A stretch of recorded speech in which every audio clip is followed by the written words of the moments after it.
Hi and hello to all. We are representing to Shanmuka ITI Kodad. Today we are going to discuss about circuit breakers, fuses and relays. In that, first we are going to discuss about a circuit breaker. What is a circuit breaker? Circuit breaker is represented simply by CB. Okay, CB means circuit breaker. Circuit breaker గురించి ఏంటిది అనేది తెలుసుకుందాం first.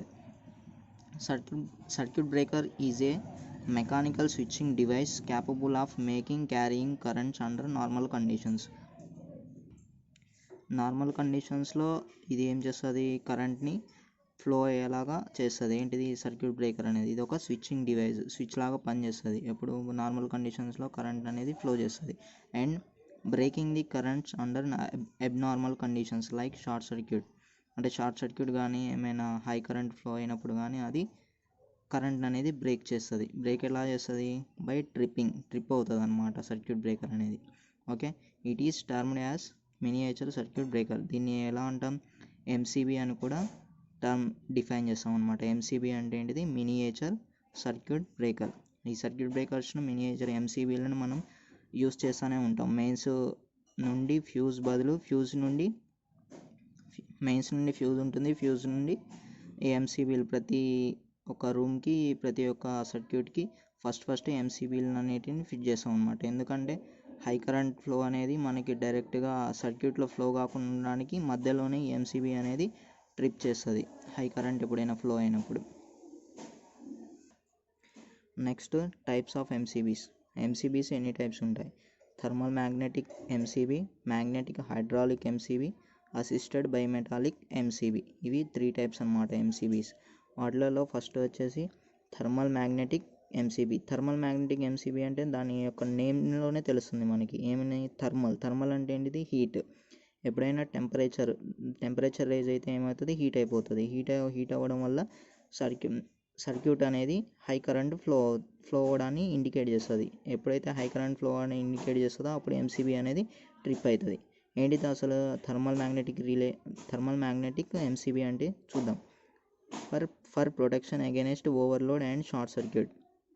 ఏదైనా ఎంసీబీని, ఏ ఎంసీబీని అయినా కానీ మనం దేనికి use చేస్తాం? ఓవర్లోడ్ ఫ్లో అయినప్పుడు, లేకపోతే షార్ట్ సర్క్యూట్ ఎక్కడైనా జరిగినప్పుడు ప్రొటెక్ట్ చేయడానికి. అంటే ఏంది? ఎలక్ట్రికల్ షాక్ నుండి మనల్ని మనం ప్రొటెక్ట్ చేసుకోవడానికి ఈ ఎంసీబీలను అనేది యూజ్ చేస్తాం అనమాట. MCBs have thermal magnetic release unit. ఎంసీబీలు ఏం కలిగి ఉంటాయి? థర్మల్ మ్యాగ్నెటిక్ రిలీజ్ యూనిట్ అనే ఒక లోపల కన్స్ట్రక్షన్ అనేది కలిగి ఉంటాయి అన్నమాట. ఈ రిలీజ్ యూనిట్ ఏం చేస్తుంది అంటే ఎప్పుడైనా హై కరెంట్ ఫ్లో అయినప్పుడు ట్రిప్ అయ్యేలాగా చేస్తుంది అనమాట. ఏంటిది అసలు వర్కింగ్ ఏంటిది? Working principle. ఈ థర్మల్ మ్యాగ్నెటిక్ రిలే యొక్క వర్కింగ్ ప్రిన్సిపల్ దేని బేస్ చేసుకుని ఉంటుంది? ఈ working principle of based on temperature rise of bimetallic strip by increasing of rated current. అంటే బైమెటాలిక్ స్ట్రిప్ అంటే ఏంటిది? ఎంసీబీలో ఒక బైమెటాలిక్ స్ట్రిప్ అనేది ఉంటుంది. అంటే ఏంటిది? ఇన్కమింగ్కి అవుట్ గోయింగ్కి మధ్య కనెక్షన్ అనమాట బైమెటాలిక్ స్ట్రిప్ అనేది. ఆ స్ట్రిప్ అనేది ఎప్పుడైతే ఆ స్ట్రిప్ త్రూ ఎప్పుడైతే హై కరెంట్ అనేది ఫ్లో అయినదో ఆ స్ట్రిప్ అనేది ఏమవుతుంది? టెంపరేచర్ రేజ్ అవుతుంది. టెంపరేచర్ రేజ్ అవ్వడం వల్ల అది ట్రిప్ అవుతుంది అనమాట.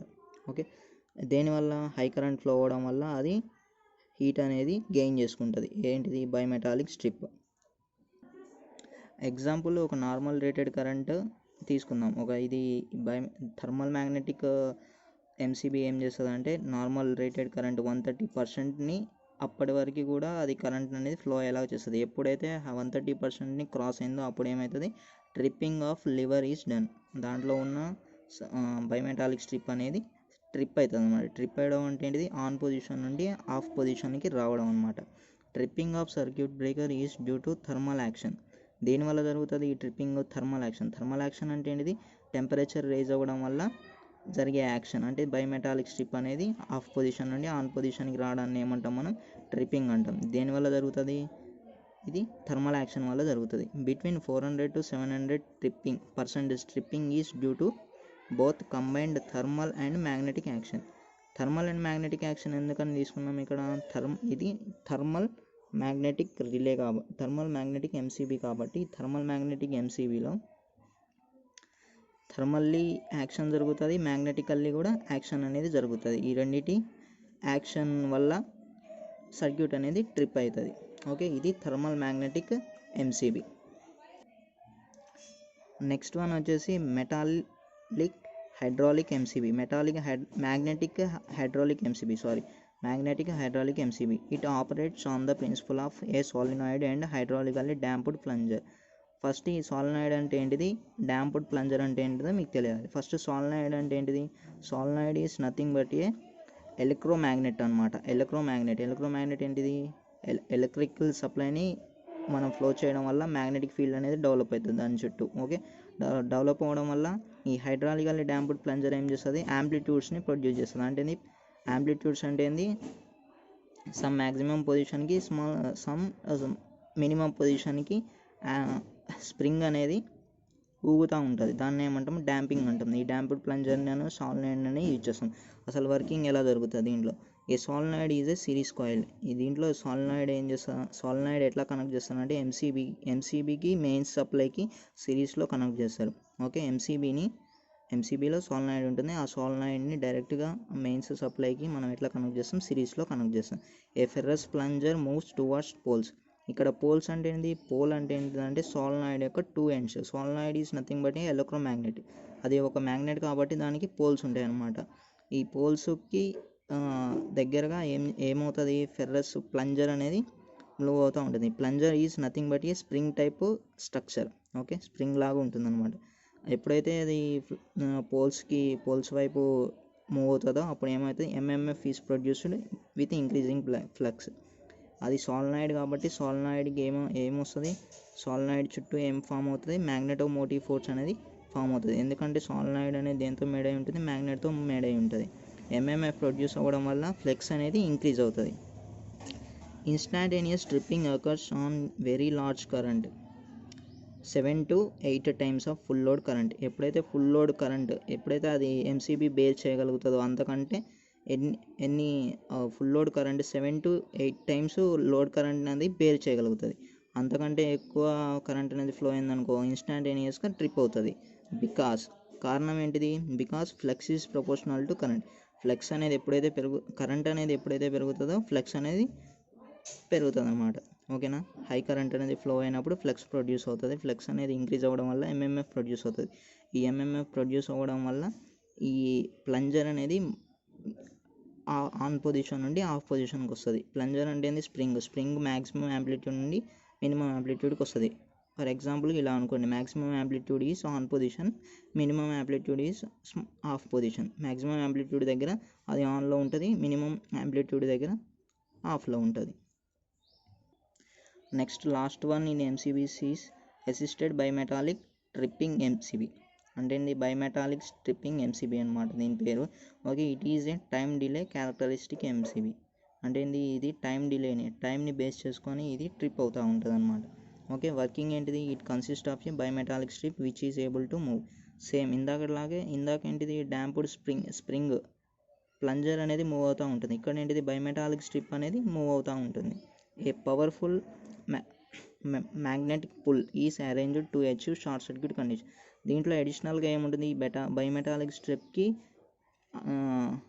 చుట్టూ ఏముంటుందంటే మ్యాగ్నెటిక్ పుల్ అనేది ఉంటుంది. మ్యాగ్నెటిక్ పుల్ అంటే అదొక మ్యాగ్నెటిక్ బార్ అనమాట. ఆ మ్యాగ్నెటిక్ బార్ ఏం చేస్తుంది, బైమెటాలిక్ స్ట్రిప్ని ఎప్పుడు తన వైపు లాక్కుంటూ ఉంటుంది, పుల్ చేసుకుంటూ ఉంటుంది. ఎప్పుడు magnetic pulls the bimetal when over current or heavy load passes through it.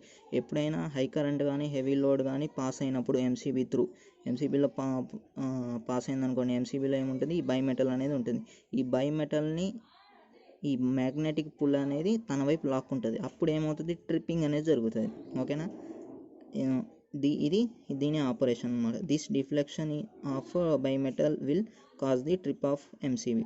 అంటే ఏంటి, డిఫ్లెక్షన్ అంటే ఏంటిది, తన వైపు లాక్కోవడాన్ని ఏమంటాం, డిఫ్లెక్షన్ అంటాం. బైమెటల్ని మ్యాగ్నెటిక్ పుల్ అనేది తన వైపు లాక్కుంటుంది. అంటే దాంట్లో ఇదంతా అరేంజ్మెంట్ అనమాట, ఎంసీబీలో అరేంజ్మెంట్. ఏ ఎంసీబీలో, అసిస్టెడ్ బైమెటాలిక్ ట్రిప్పింగ్ ఎంసీబీలో ఇదంతా ఒక అరేంజ్మెంట్. ఈ అరేంజ్మెంట్లో ఈ బైమెటాలిక్ స్ట్రిప్ని మ్యాగ్నెటిక్ పుల్ అనేది తన వైపు లాక్కుంటుంది. ఎప్పుడు, whenever high current flows through it. High current ఎప్పుడైతే ఫ్లో అవుతుందో అప్పుడు మెటాలిక్ మ్యాగ్నెటిక్ పుల్లని తన వైపు లాక్కున్నది. దీన్ని ఏమంటాం డిఫ్లెక్షన్ అంటాం. ఈ డిఫ్లెక్షన్ వల్లే ఏమవుతుంది, ట్రిప్పింగ్ ఆఫ్ ఎంసీబీ అనేది జరుగుతుంది. Finally what we came to know, ఏం తెలుసుకున్నాం మనం ఎంసీబీ గురించి, సర్క్యూట్ బ్రేకర్స్ గురించి. సర్క్యూట్ బ్రేకర్ ఈజ్ ఎంసీబీ అనేది ఒక మ్యాగ్నెటిక్ స్విచ్చింగ్ డివైస్. ఇది ఏం చేస్తుంది, ఎప్పుడైనా హై కరెంట్స్ కానీ ఓవర్ కరెంట్స్ కానీ ఫ్లో అయినప్పుడు ఆటోమేటిక్గా ట్రిప్ అవుతుంది అనమాట. ఇదేంటిది, ఆన్ లోడ్లో ఉన్నప్పుడు ఆటోమేటిక్గా ట్రిప్ అయ్యే డివైస్ అనమాట. Okay, next one isolator. Isolator is a switch. ఐసోలేటర్ని ఎలా డిఫైన్ చేయవచ్చు, ఒక స్విచ్ లాగా ఉపయోగించుకోవచ్చు అనమాట దీన్ని. These cannot be used for automatic tripping. MCB అనేది ఏం చేస్తుంది, ఆటోమేటిక్ ట్రిప్ అయిపోతుంది ఎప్పుడు హై కరెంట్ ఫ్లో అయినప్పుడు, ఓవర్లోడ్ అయినప్పుడు, షార్ట్ సర్క్యూట్ అయినప్పుడు. కాకపోతే ఇదేంటిది, దీన్ని ఏం చేస్తాం మనం, దీన్ని ఆటోమేటిక్ ట్రిప్పింగ్ సర్క్యూట్ కింద యూజ్ చేయలేం. These are not meant for either closing or breaking circuit breakers లాగా వీటిని ఉపయోగించలేము అనమాట. ఓన్లీ దీన్ని ఒక స్విచ్ లాగే ఉపయోగిస్తాం. ఇదేంటిది, ఆఫ్ లోడ్ కండిషన్లో మాత్రమే ఉపయోగపడుతుంది, ఆన్ లోడ్ కండిషన్లో ఉపయోగపడదు, యూజ్ అవ్వదు. దీన్ని ఏమంటాం, ఐసోలేటర్ అంటాం. ఇది ఒక టర్మ్ గుర్తుపెట్టుకోండి, ఐసోలేటర్ అనేది. ఐసోలేటర్ సింబల్ని మీరు డ్రా చేయండి, ఐసోలేటర్ సింబల్ని గూగుల్లో సెర్చ్ చేసి డ్రా చేయండి. అంతేకాకుండా ఈ ఎంసీబీస్ కూడా డయాగ్రామ్స్ గూగుల్లో దొరుకుతాయి, మీరు గూగుల్లో ఒకసారి సెర్చ్ చేసి ఇమేజెస్లోకి వెళ్ళి దాని యొక్క స్ట్రక్చర్ అనేది డ్రా చేసుకోండి. ఓకే, నెక్స్ట్ ఈఎల్సీబీని ఏమంటాం మనం, earth leakage circuit breakers. Earth leakage circuit breakers అంటే దాంట్లోనే ఉన్నది, దాని యొక్క యూజ్ ఏంటిది అనేది. ది కాన్సెప్ట్, అసలు దీని కాన్సెప్ట్, ఈఎల్సీబీ కాన్సెప్ట్ ఏంటిది. First, fuses or MCBs will protect us from major supply of currents. ఎప్పుడైనా మేజర్ పవర్ సప్లై అంటే the high amount of current అనేది ఫ్లో అయినప్పుడు వాటిని మనల్ని ప్రొటెక్ట్ చేయడానికి ఫ్యూజెస్ కానీ ఎంసీబీస్ కానీ యూజ్ అవుతాయి, అవునా, అంతే కదా. Some minor currents called leakage currents, అంటే చిన్న చిన్న కరెంట్స్ని ఏమంటామంటే లీకేజ్ కరెంట్స్ అంటాం. ఆ లీకేజ్ కరెంట్స్ని అవి ఎలా ఉంటాయి, అవి మిల్లీ యాంప్స్లో ఉంటాయి, అతి తక్కువ కరెంట్ అనమాట. ఈ కాంట్ డిటెక్ట్ బై ఎంసీబీస్ అనేవి వీటిని డిటెక్ట్ చేయలేవు, ఎందుకంటే ఇవి లీకేజ్ కరెంట్స్ అనేవి స్మాల్ అమౌంట్లో ఉంటాయి. ఈ స్మాల్ అమౌంట్లో ఉన్న కరెంట్స్ని ఎంసీబీస్ అనేవి డిటెక్ట్ చేయలేవు. అలాంటప్పుడు ఈ స్మాల్ అమౌంట్ ఆఫ్ కరెంట్స్ని డిటెక్ట్ చేయడానికి మనం ఏం యూజ్ చేస్తామంటే ఈ ఎర్త్ లీకేజ్ సర్క్యూట్ బ్రేకర్స్ని యూజ్ చేస్తాం. మీరు అప్పుడప్పుడు వర్షాకాలంలో కానీ ఎప్పుడైనా కానీ కూలర్ కానీ ఏదైనా తిరిగే ఏదో ఒక డివైస్ని కానీ మనం టచ్ చేసినప్పుడు, హీటర్ కానీ టచ్ చేసినప్పుడు షాక్ లాగా ఫీల్ అవుతాము. అదంటే ఏంటిది, ఎర్తింగ్ వస్తుందని ఫీల్ అవుతాం. ఆ ఎర్తింగ్ రాకుండా ఉండడానికి మనం ఏం చేస్తామంటే ఈ ఎర్త్ లీకేజ్ సర్క్యూట్ బ్రేకర్స్ని యూజ్ చేస్తాం అన్నమాట. అందుకనే to detect these leakage currents ELCBs are introduce. అంటే ఆ లీకేజ్ కరెంట్స్ని డిటెక్ట్ చేయడానికే మనకి ఈఎల్సీబీస్ అనే వాటిని ఇంట్రడ్యూస్ చేశారు. ఓకే, నెక్స్ట్ టూ టైప్స్ ఉంటాయి ఈఎల్సీబీస్ అనమాట. ఏంటిది, voltage operated ELCB, current operated ELCB. అంటే ఏంటిది, వోల్టేజ్ ఆపరేటెడ్ అంటే వోల్టేజ్ని బేస్ చేసుకొని అది అనేది ఆపరేట్ అవుతుంది అనమాట ఈఎల్సీబీ అనేది. కరెంట్ని బేస్ చేసుకొని ఆపరేట్ అవుతుంది ఒకటి ఈఎల్సీబీ. ఓకే, మరి ఈఎల్సీబీస్ కరెక్ట్గా పర్ఫామ్ చేస్తున్నదా చేయట్లేదా, కరెక్ట్ పర్ఫార్మెన్స్ అనేది ఉన్నదా లేదా అని టెస్ట్ చేయడానికి మనం ఏం చేస్తామంటే టెస్ట్ స్విచ్ అనే దాన్ని యూజ్ చేస్తాం అనమాట. ఈ test switch as per BIS ఏంటిది, బ్యూరో ఆఫ్ ఇండియన్ స్టాండర్డ్స్ని ఏం చెప్పిందంటే test switch is used to test the functioning of ELCB అనేది కరెక్ట్గా వర్క్ చేస్తుందా లేదా అని తెలుసుకోవడానికి ఈ టెస్ట్ స్విచ్ని ఇంట్రడ్యూస్ చేశారు. ఓకే, ఇది all about ELCB, earth leakage circuit breakers మీద మొత్తం అనమాట. ఇది ఎందుకు యూజ్ చేస్తారు, ఈఎల్సీబీస్ మైనర్ లీకేజ్ కరెంట్స్ని డిటెక్ట్ చేయడానికి ఈఎల్సీబీస్ యూజ్ చేస్తాం. ఎంసీబీస్ని ఎందుకు యూజ్ చేస్తాం, హయ్యర్ అమౌంట్ ఆఫ్ కరెంట్స్ని డిటెక్ట్ చేయడానికి ఎంసీబీస్ని యూజ్ చేస్తాం. నెక్స్ట్ వన్ ఈజ్ ఫ్యూజెస్ అంటే ఏంది, ఫ్యూజ్ అంటే మనం ఒక సేఫ్టీ డివైస్ అని ఇంతకుముందే చెప్పుకున్నాం. ఫ్యూజ్ ఏం చేస్తుంది, ఫ్యూజ్ అనేది ఒక సేఫ్టీ డివైస్. ప్లేస్మెంట్ ఆఫ్ ఫ్యూజెస్ని ఎక్కడ ప్లేస్ చేస్తారు, ఎక్కడ ఉపయోగిస్తారు అన్నమాట. దేంట్లో, in electrical installations the fuses are always connected into live wires and never into the neutral or earth wire. ఈ ఫ్యూజెస్ అనే వాటిని డైరెక్ట్గా లైవ్ వైర్, ఫేజ్ వైర్కి మాత్రమే కనెక్ట్ చేయాలి. ఎప్పుడైనా కానీ న్యూట్రల్ వైర్కి, ఎర్త్ వైర్కి కానీ కనెక్ట్ చేయకూడదు. ఎందుకంటే ఈ ఫ్యూజెస్ ఏం చేస్తాయి, fuses takes incoming current and allows out going current. అంటే ఇన్కమింగ్ సప్లై నుండి ఇన్కమింగ్ కరెంట్స్ని తీసుకుంటే ఇన్కమింగ్ కరెంట్ని అవుట్ గోయింగ్ ఏదైతే సర్క్యూట్కి కావాలో ఆ సర్క్యూట్కి డంప్ చేస్తాయి. అలాంటప్పుడు దీన్ని మనం ఫేజ్ కిందనే యూజ్ చేయాలి. ఫేజ్ వైర్కి కనెక్ట్ చేయాలి. దేనికి కనెక్ట్ చేయకూడదు? న్యూట్రల్ వైర్కి కనెక్ట్ చేయకూడదు. Next terminology parts. అంటే ఈ ఫ్యూజెస్లో ఫ్యూజ్ మొత్తం ఒక ఫ్యూజ్ని తీసుకుంటే దాంట్లో ఏమేమి పార్ట్స్ ఉంటాయనేది తెలుసుకుందాం. ఫస్ట్ వచ్చేసి ఫ్యూజ్ ఎలిమెంట్. ఫ్యూజ్ ఎలిమెంట్ తెలుసు కదా మీకు, the part of the fuse which is design to melt and open the circuit. The ఫ్యూజ్లో ఒక పార్ట్ అనమాట. ఇది ఏమవుతుంది, ఎప్పుడైతే హై కరెంట్ అనేది ఫ్లో అయిందో అప్పుడు ఏమవుతుంది, ఇది అనేది మెల్ట్ అయిపోతుంది లోపల. అంటే టూ ఎండ్స్ మధ్యలో మనం ఒక ఫ్యూజ్ వేస్తాం కదా, కాపర్ లీడ్ వేస్తామని చెప్పుకున్నాం. ఆ కాపర్ లీడ్ అనేది మెల్ట్ అయిపోతుంది. దాన్ని ఏమంటామంటే ఫ్యూజ్ ఎలిమెంట్ అంటాం. నెక్స్ట్ వచ్చేసి ఫ్యూజ్ క్యారియర్. ఫ్యూజ్ క్యారియర్ ఏంటిది? A removal portion for carrying the fuse element. Removal portion for carrying the fuse అంటే ఏంటిది? ఆ ఫ్యూజ్ ఎలిమెంట్ని పట్టుకొని ఉండడానికి సమ్ క్యారియర్ అనేది అవసరం. దాన్ని ఏమంటామంటే ఫ్యూజ్ క్యారియర్ అంటాం. ఫ్యూజ్ క్యారియర్స్ ఒక ఫ్యూజ్ని తీసుకుంటే ఫ్యూజ్ ఎలిమెంట్ని పట్టుకొని ఉండే అనమాట. పైన కింద రెండు ఎండ్స్ని పట్టుకొని ఉండే వాటిని ఏమంటాం? ఫ్యూజ్ క్యారియర్ అంటాం. నెక్స్ట్ వచ్చేసి ఫ్యూజ్ బేస్. ఫ్యూజ్ బేస్ ఏంటిది? పైన అప్పర్ లేయర్ ఉంటుంది కదా, దాన్ని ఫ్యూజ్ బేస్ అంటాం. ఈ ఫ్యూజ్ బేస్ ఏంటిది? ఫిక్స్డ్ పార్ట్ అనమాట. Fuse provided with terminals for connecting the circuit. ఆ సర్క్యూట్ కనెక్షన్ ఇవ్వాలి కదా, ఇది అవుటర్ పార్ట్ అనమాట. అవుటర్ పార్ట్ని పట్టుకొని మనం దాంట్లో ఉన్న టూ టెర్మినల్స్ని దాంట్లోకి ఇంజెక్ట్ చేస్తాం. అంటే ఇది ఇన్స్క్రైబ్ చేస్తాం అనమాట. లోపల అవుట్పుట్ ఇన్కమింగ్ సర్క్యూట్ అనేది ఉంటుంది. ఫ్యూజ్ అనేది తీసి పెట్టేలాగా ఉండాలి కదా, అలా చేయడానికి మనం పట్టుకునేలాగా ఒక బేస్ అనేది ఉండాలి. దాన్ని ఏమంటాం? ఫ్యూజ్ బేస్ అంటాం. నెక్స్ట్ వచ్చేసి current rating. Safe or maximum current that can pass continuously without overheating. అంటే ఇది కరెంట్ రేటింగ్ అనేది ప్రతి ఫ్యూజ్కి కరెంట్ రేటింగ్ అనేది ఉంటుంది. పర్టికులర్గా ఇంత కరెంట్ రేటింగ్ ఉన్న వాటిని ఈ ఫ్యూజెస్ని ఇక్కడ యూజ్ చేయాలి. అంటే మనం పర్టికులర్ రూమ్కి ఒక 32 amps కావాలి, 16 amps కావాలి, 6 amps కావాలి, అంత కరెంట్ రేటింగ్ అనేది ఉంటుంది దాంట్లో యూజ్ చేసే డివైజెస్ని బట్టి. అలాంటప్పుడు ఆ డివైజెస్ యొక్క లోడ్ని బట్టి మనం కరెంట్ రేటింగ్ని తెలుసుకొని ఈ ఫ్యూజెస్ని యూజ్ చేయాల్సి ఉంటుంది. ఓకే. నెక్స్ట్ అనేది fusing current. The current at which fuse melts. ఎప్పుడైతే 32 amps ఫ్యూజ్ యూజ్ చేస్తున్నారు అనుకోండి, 32 amps ఫ్లో అయింది కరెంట్, 32 కంటే ఎక్కువ ఫ్యూజ్ అయింది అనుకోండి, అప్పుడు ఏమవుతుంది? ఫ్యూజ్ అనేది మెల్ట్ అవుతుంది. అంటే ఇది ఏం చెప్పొచ్చు మనకి? ఫ్యూజింగ్ కరెంట్ యొక్క ఫ్యూజ్కి ఎంత? 32 amps అని చెప్పొచ్చు. దాన్ని ఏమంటామంటే ఫ్యూజింగ్ కరెంట్ అంటాం. Next cut factor. Cut factor అంటే ఏంటిది? Time taken by fuse to open the circuit when fault. ఎప్పుడైతే ఫాల్ట్ అనేది జరిగిందనుకో, షార్ట్ సర్క్యూట్ కానీ ఓవర్ కరెంట్ కానీ ఫ్లో అయిందనుకో, ఆ ఫ్యూజ్ మెల్ట్ అయ్యి సర్క్యూట్ అనేది ఓపెన్ అవ్వడానికి పట్టే టైంని ఏమంటామంటే కట్ ఫ్యాక్టర్ అని అంటాం. ఓకే.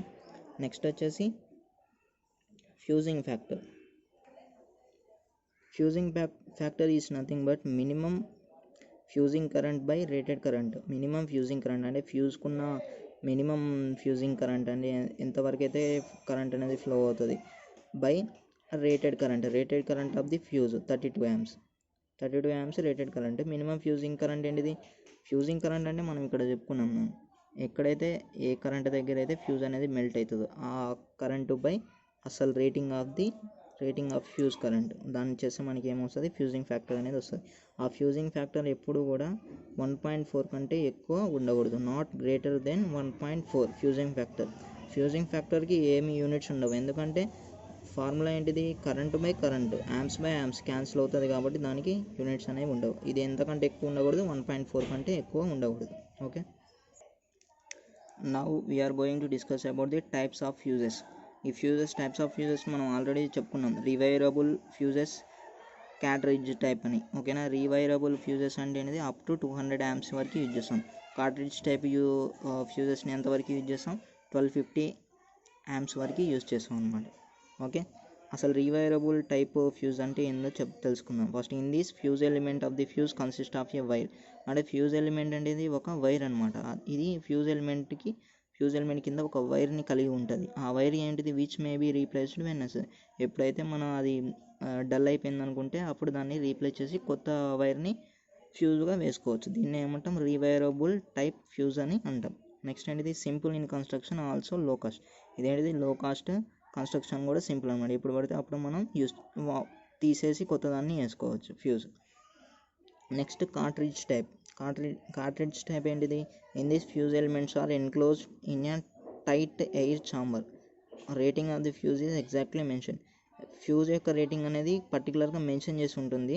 దీంట్లో ఫ్యూజ్ ఎలిమెంట్స్ అనేవి దేంట్లో ఒక టైట్ ఛాంబర్లో ఎన్క్లోజ్ చేయబడి ఉంటాయి అన్నమాట. ఎప్పుడైతే టైట్ ఛాంబర్ అంటే క్లోజ్డ్లీ ప్యాక్డ్ అనమాట, పైన క్లోజ్ చేయబడి ఉంటుంది ఈ యొక్క ఫ్యూజ్ ఎలిమెంట్కి. ఇప్పుడు ఏంటిది? ఇది hard in construction and cost of replacement is more. ఈ రీవైరబుల్ దానికంటే కూడా కాస్ట్ అనేది ఈ కార్ట్రిడ్జ్ టైప్ ఫ్యూజెస్కి రీప్లేస్మెంట్ కాస్ట్ అనేది ఎక్కువ ఉంటుంది, ఎందుకంటే ఇవి కన్స్ట్రక్షన్ పరంగా కూడా హార్డ్గా ఉంటాయి. ఓకే, నెక్స్ట్ ఏంటిది? ఎల్ఆర్సి ఫ్యూజెస్, హెచ్ఆర్సి ఫ్యూజెస్. ఎల్ఆర్సి అంటే ఏంటిది? లో rupturing capacity fuses, high rupturing capacity fuses. అంటే ఏంటిది? ఇది లో రప్చరింగ్ కెపాసిటీ అంటే సమ్ లో అమౌంట్ ఆఫ్ కరెంట్ని ఫ్లో అయినప్పుడు ఫ్యూజ్ అనేది మెల్ట్ అయిపోతుంది అనమాట. దానికి యూజ్ చేసే వాటిని ఏమంటాం అంటే మన రిక్వైర్మెంట్ పర్పస్ కింద సమ్ లో లోడ్కి యూజ్ చేసే వాటిని ఎల్ఆర్సి ఫ్యూజెస్ అంటాం. హెచ్ఆర్సి ఫ్యూజెస్ అంటే హై లోడ్కి యూజ్ చేసే వాటిని high rupturing capacity, high load capacity fuses అని అంటాం. నెక్స్ట్ వచ్చేసి ఎల్ఆర్సి ఫ్యూజెస్. ఎల్ఆర్సి ఫ్యూజెస్లోనే 2 టైప్స్ ఉంటాయి. ఏంటంటే ferrule contact cartridge fuses, diazed screw type cartridge fuses.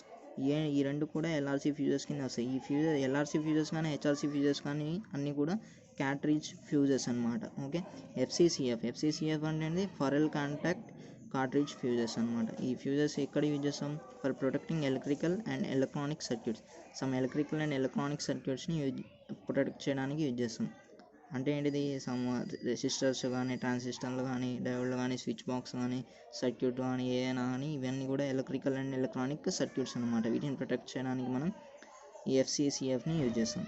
Available in 25, 50, 100, 200 milli ఆమ్స్లో అవైలబుల్గా ఉంటాయి. అండ్ ఆల్సో 1, 2, 5, 6, 10, 16, 32 amps అంటే మెయిన్ యాంప్స్లో కూడా అవైలబుల్గా ఉంటాయి ఈ ఫెరల్ కాంటాక్ట్ కార్ట్రిడ్జ్ ఫ్యూజెస్ అనేవి. నెక్స్ట్ వచ్చేసి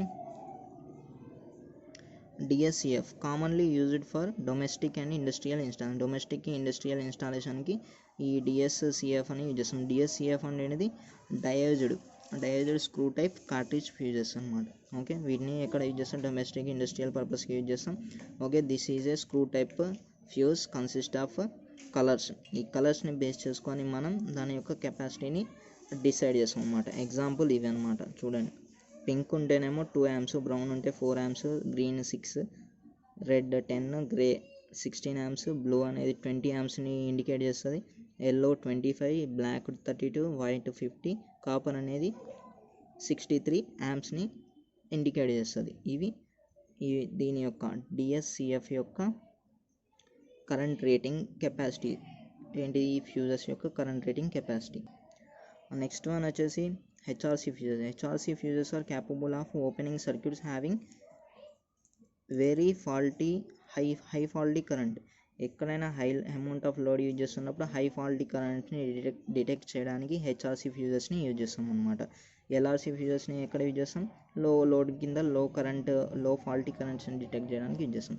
replacement cost is very high. దీని యొక్క రీప్లేస్మెంట్ కాస్ట్ అనేది చాలా ఎక్కువ.